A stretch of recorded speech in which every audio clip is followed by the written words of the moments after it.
dibahas di DPR?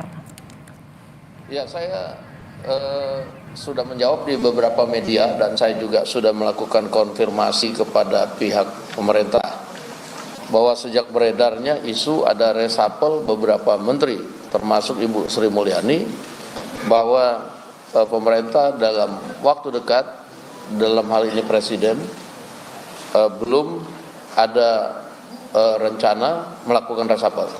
Pertanyaan ini saya sampaikan sebagai pimpinan DPR kepada pemerintah untuk menjelaskan juga kepada konstituen di lapangan, yang kemudian juga karena dinamika di media itu banyak yang kemudian sama seperti ini memberitakan apakah benar ada reshuffle menteri ini menteri itu, termasuk Bu Sri Mulyani.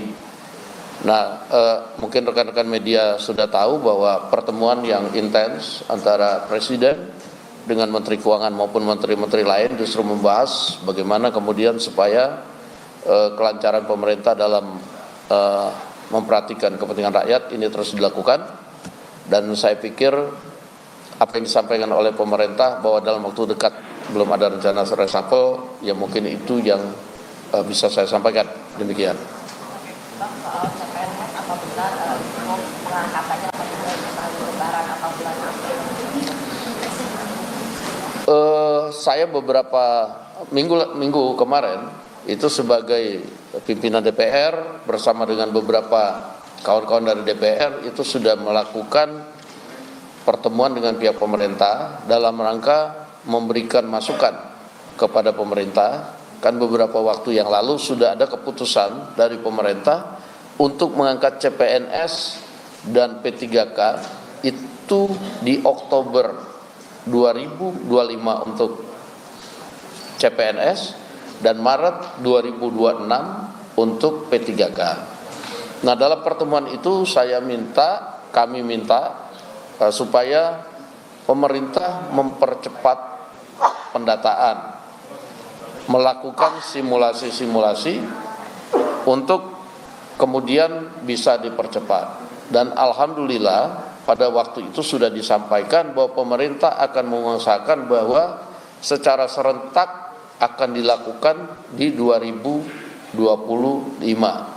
Namun CPNS-nya apakah setelah Lebaran pada bulan apa dan kemudian P3K-nya secara bertahap paling lambat pada bulan apa di 2025, tentunya pihak pemerintah yang berwenang akan menjawab ini. Dan saya tadi sudah mendapatkan konfirmasi bahwa pada hari ini pukul 13 atau pukul 14 pihak pemerintah yang diwakili oleh Menteri Sekretaris Negara, Menteri PAN-RB dan Kepala BKN yang akan memberikan pengumuman kepada media. Demikian. Pak Menteri dari Komnas Pak MK menyatakan sudah mengirimkan surat Pak pada pemerintah dan DPR soal adanya gugatan redenominasi rupiah ini Pak, apakah sudah menerima Pak? Dan dalam masalahnya kan DPR diminta mempersiapkan risalah ketika nanti gugatannya bergulir Pak, apakah sudah mulai ada pembahasan? Yang pertama, surat baru kita terima kemarin dan kita harus mengadakan rapat pimpinan untuk kemudian melalui mekanisme akan melakukan persiapan-persiapan seandainya diminta oleh MK. Itu saja yang bisa saya sampaikan. Oke, ada lagi?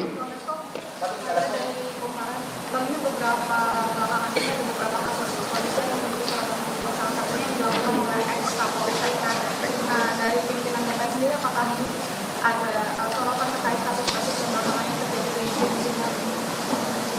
Ya, kalau khusus untuk kasus itu kami selaku pimpinan DPR sudah melakukan komunikasi dengan Kepala Kepolisian Republik Indonesia, menyampaikan aspirasi dari teman-teman Komisi 3 DPR untuk kemudian pihak kepolisian, dan tentunya sudah dijawab juga oleh Kapolri bahwa Kapolri dalam hal ini akan bertindak tegas dalam menyelesaikan kasus ini baik dari sisi etika maupun pidananya. Demikian. Oke? Kompas lagi. Oke. Menteri ESDM Pak ini minta arahan ke Pak Prabowo terkait dengan ini usaha tambang ini bisa dikelola sampai tanggapan dari Bang Ustaz. Saya baru mendengar itu, tapi kemudian saya belum tahu sikap pemerintah lebih lanjut mengenai itu. Nah, jadi sampai dengan belum ada keputusan resmi, saya belum bisa mengomentari. dan tentunya nanti komisi teknis di DPR yang akan melakukan rapat-rapat dengan menteri terkait, dan tentunya menteri terkait akan memberikan penjelasan kepada DPR, dan tentunya DPR kemudian akan juga memberikan masukan kepada Menteri SDM mengenai hal itu. Demikian. Terima kasih.